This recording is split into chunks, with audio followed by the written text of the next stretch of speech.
It's making sure that everybody has access, that we advocate for the resources if they aren't there.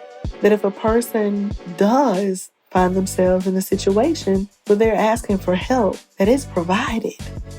Disproportionate health outcomes. Bias. Lack of representation in medical research. These are all things that affect underrepresented groups when they seek out medical care. And that's exactly what this newest season of Vital Voices is exploring: health inequities and the people affected by them. I'm Sissy Siero. And I'm Millicent Ruffin. Here at the Office of Racial Equality and Social Unity at Corning Incorporated, our team works to help address socioeconomic disparities that affect our region and our local residents. And we focus on the issues that matter most in these communities, one of which is health. So in this season, we'll dive deep into exploring the inequities people face in healthcare.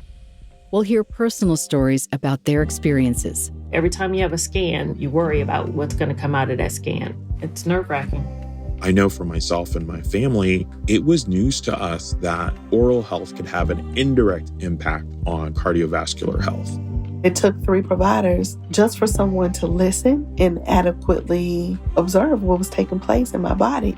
We'll learn about some of the things that affect people getting the care they need.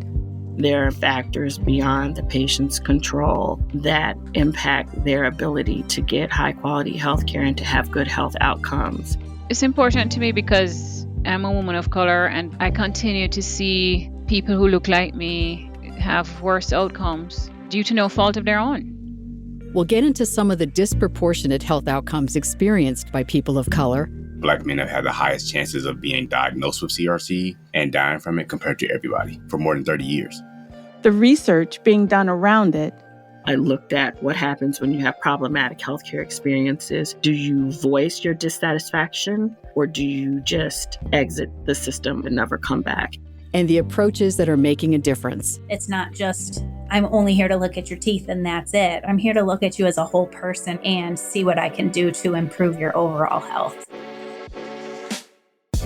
Join us on the newest season of Vital Voices, a podcast from Corning Incorporated, exploring the innovative ways companies can be a force for good. Listen and subscribe wherever you get your podcasts.